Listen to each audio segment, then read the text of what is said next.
So, yun. Kamusta naman yung mga pamangkin ko banda dito, no? Sorry, banded na ba lahat, no? So, tayo, shinampo lang natin yan.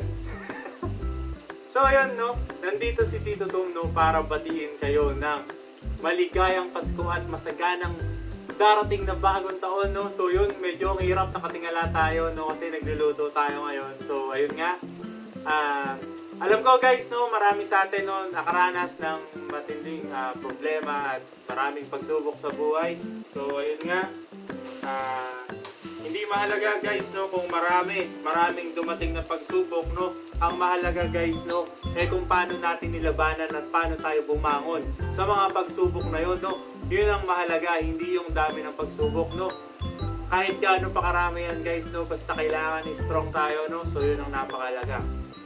So yun nga, lately guys, no, medyo busy tayo kasi tayo yung in charge dito sa pagre-renovate ng bahay, no. Tapos ayun nga, hindi tayo makagawa ng tuloy-tuloy na content, no. Even yung sa small business natin, medyo, tawag dito, medyo na isang tabi natin, no, kasi kailangan natin muna ayusin yung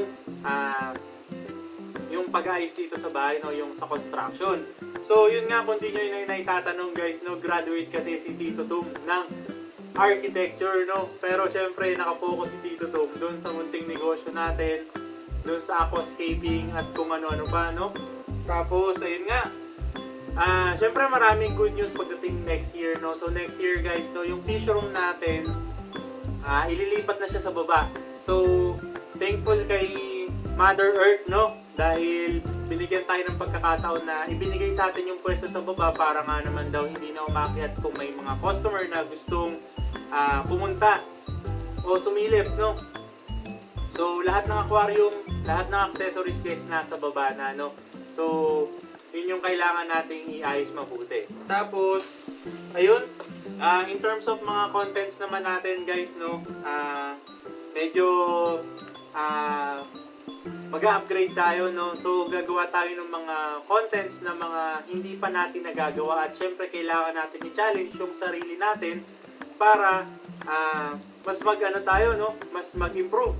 So gawa tayo ng mga contents na medyo kakaiba at malayo naman dun sa mga ginagawa natin nitong mga nakaraan. Tapos yun nga, so fish room, bababa tayo, mga aquarium, bababa natin. Tapos may mga parating tayo ng mga bagong aquarium, tapos mga stand, no, yung mga heavy duty stand. Tapos at sa wakas guys, no, mga pamangkin, isa tong magandang balita dahil mapapatag na yung pangarap natin ng patag na sahig, no. Hindi na tayo magkakalso sa mga stand ng aquarium natin kasi mapapatag na siya. So yun, napakagandang balita nun. Isa sa pangarap ni Tito Tom ay ang magkaroon ng patag na sahig. So ayun nga, syempre forever thankful and grateful, no, doon sa mga pamangkin natin na patuloy na sumusuporta doon sa munting negosyo natin at doon sa mga nanonood at nagsusupport doon sa mga contents na ginagawa natin, no. So ayun, syempre kailangan bumawi ni Tito Tom ng mas mga quality contents pa, no, na syempre yung mag-guide at magtuturo at magbibigay ng kaalaman para dun sa mga kahabi natin na nag-uumpisa sa hobby, sa fish keeping and aquascaping. At syempre, at the same time, no, habang natuturuan ko kayo, natututo din ako, no. So, nare-recall yung mga ginagawa natin. So, ayun nga. Nagpapasalamat ako sa mga suporta nyo, guys, no. So, sobrang thankful, no. Sobrang thankful dun sa mga support na binibigay nyo. Tapos, ayun, sana huwag kayong magsawa, no?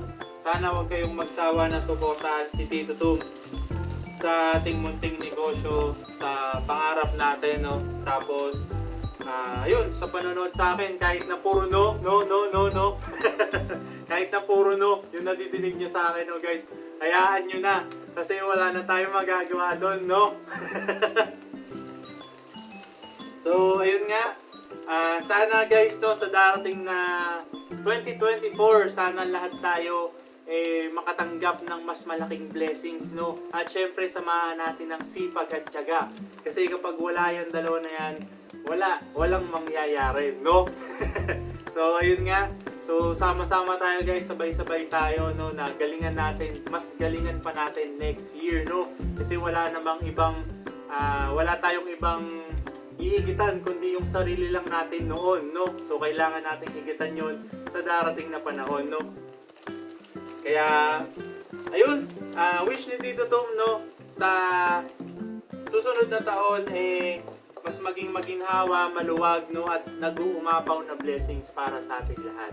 At ayun, maraming salamat ulit sa panonood at ayun, abangan nyo guys, no, next year babawi tayo sa mga contents, no.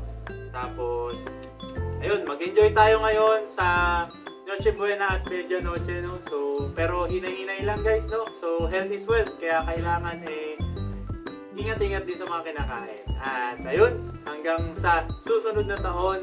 So, magkita-kita tayo. Tito Tom out.